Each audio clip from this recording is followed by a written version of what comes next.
Hello everyone, this is my position stand presentation.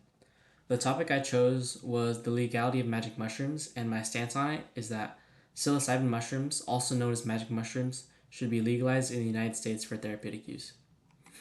According to the National Alliance on Mental Health, 1 in 5 adults in the United States suffer from a form of mental illness. This statistic is quite alarming and a topic that should be handled with utmost care and caution. Oftentimes, people turn a blind eye to these issues and push them under the rug. While both genders tend to bottle up these feelings and keep quiet, men specifically are conditioned from a young age to avoid expressing emotions. This is very concerning because someone close to you can appear perfectly healthy on the outside but fighting their own internal battles. I started becoming interested in this topic when I read a story online of a man who suddenly recovered from years of crippling depression. He credited this miracle to the ingestion of magic mushrooms. Today, I will advocate for the legalization of psilocybin mushrooms in the United States for medical purposes. Currently, the only two states that have legalized psilocybin therapy are Oregon and Colorado. In the other 48 states, psilocybin has remained illegal and classified as a Schedule 1 controlled substance.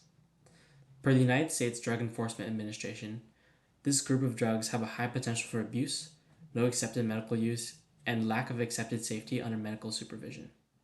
Psilocybin is grouped with drugs such as heroin and bath salts, which cause violent behavior and pose a serious risk to health.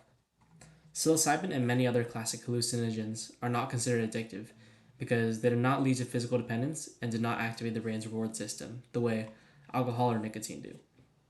It seems like psilocybin is an outlier in this group and does not fit in at all. Psilocybin mushrooms have extremely low toxicity compared to other substances, and there is no known lethal dose. According to a drug survey in 2017, psilocybin mushrooms had the lowest emergency room visit rate among all drugs, landing at around 0.2%. This begs the question, why is it grouped with much more dangerous drugs? The answer lies in a rich history of political stigma and fear surrounding the use of psychedelics.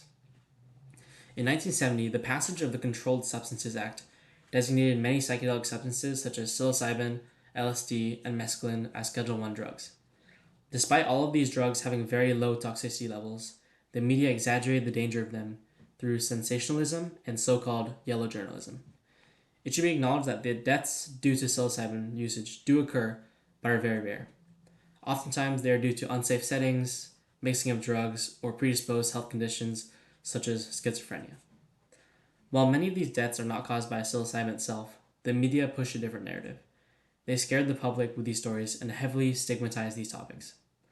On top of all of this, psychedelic usage was grouped in with the counterculture movement, which rejected mainstream values.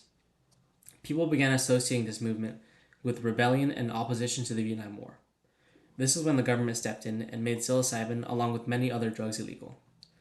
Unlike traditional mental health treatments, psilocybin therapy has been shown to promote neuroplasticity, allowing the brain to rearrange and form new connections. Regular therapy can sometimes be unproductive and frustrating. It is like forcing a new set of ideas on someone who is not receptive. It is hard to change your mindset when you've held these beliefs for so long.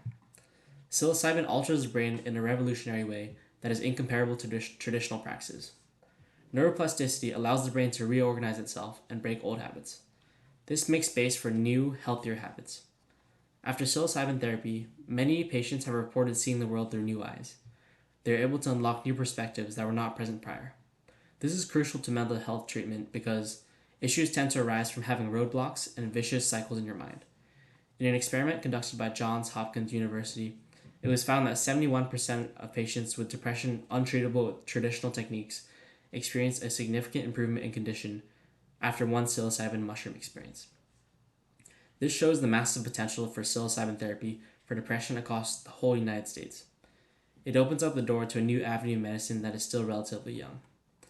It should be acknowledged that there is an inherent risk when consuming psilocybin.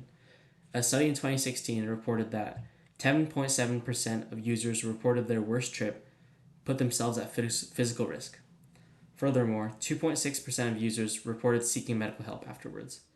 These negative experiences typically occur in unsafe environments in which the user is not in the right headspace or the dosage is recklessly chosen. Under close supervision and controlled settings, the likelihood of these bad trips are greatly reduced. In conclusion, the legalization of psilocybin mushrooms in the United States would greatly help the mental health scene. Extensive research has shown that psilocybin has low toxicity, is not addictive, and is a promising avenue for depression treatment. Thank you.